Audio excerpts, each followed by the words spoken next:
Today, let's talk about one of my favorite topics, the gut. Specifically, why some protocols simply do not work for a lot of people.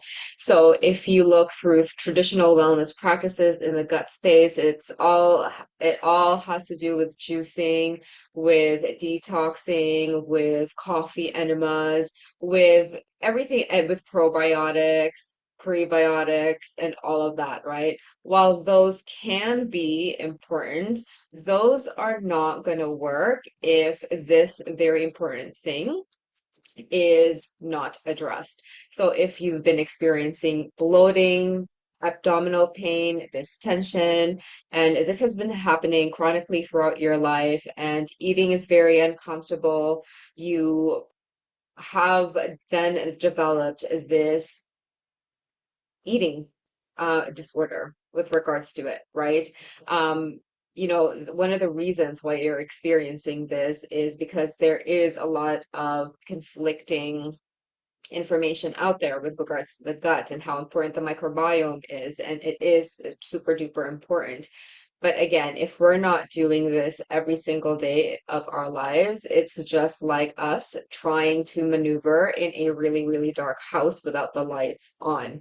And the reason why you're still probably not getting the results that you want is in terms of relief with your bowels and moving the bowels, having less distension and normal poops, and just overall feeling good overall. And we know now that having gut problems is also associated with mood. So if you're finding that your mood is really up and down lately and very, very low sometimes, and you hover back and forth, the gut is really, really super duper important.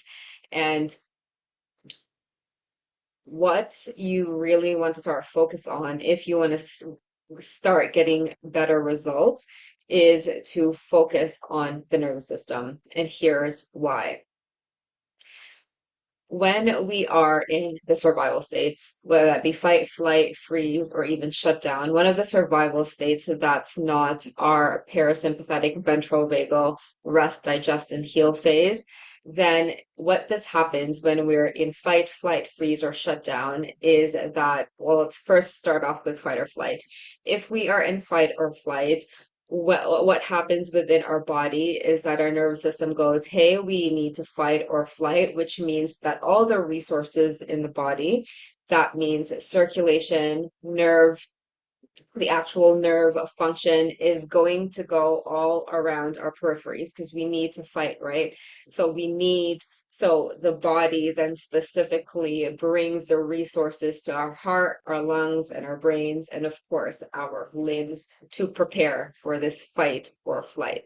And so if we are always in this state, if we're always in the room or fight or flight, and we're not going back to our parasympathetic, then the resources don't go into the gut.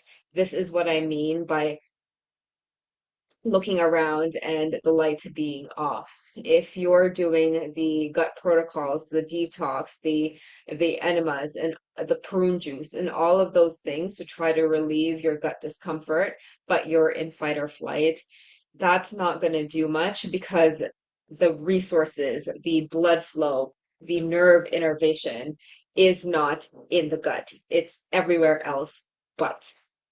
And so once you actually stay more in the state of rest and digest, then those things have the opportunity to work. Then, when the nerve innervation comes back to the gut, once we turn on the ventral vagal parasympathetic state, that is when the gut peristalsis movement within the gut occurs and continues to occur. Otherwise, the lights are off in the gut, and if the lights are off in the gut, then we feel like garbage, right? That just makes sense.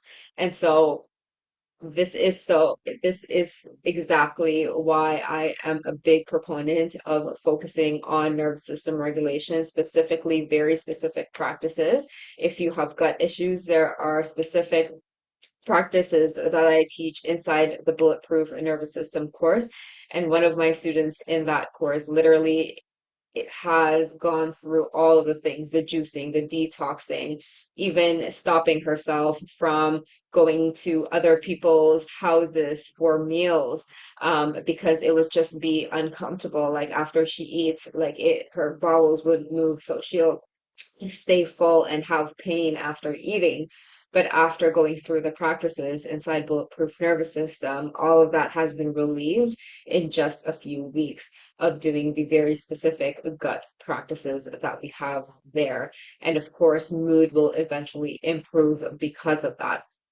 And so, um, otherwise, like I mentioned before, if you don't focus on your nervous system, if you don't focus on bringing that connection back into your gut, and I was here too. My bowel sounds were absent for like, I don't know, a good year after I was burnt out. Like this, while I was healing from burnout, my gut connection was so poor, and that really, really showed. And my mood was up and down, and I was like a fucking basket case, right?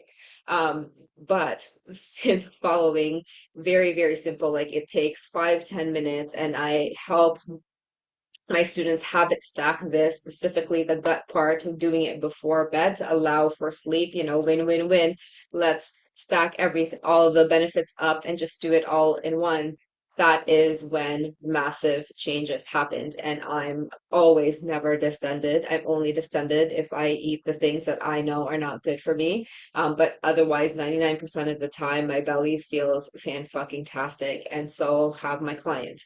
So nervous system work is really super duper important. And if you're doing the breath work, that is not enough. The gut needs to be really prioritized. And that's exactly what I teach inside of Bulletproof Nervous System. And so if you want to really take this next step and improve your gut function, you've already been doing all of the things with regards to healing your gut, but you're not still where you want to be, then you need to get into the Bulletproof Nervous System, because once this clicks for you, everything will change, and you'll finally feel the relief and the freedom from eating whatever the hell you want without having that fear of eating and developing all the eating disorders as well. That will heal once you really get into the program. That is one of the extra benefits that happens. And so if this is important to you, comment below or DM me Bulletproof Nervous System, and we'll get you started right away.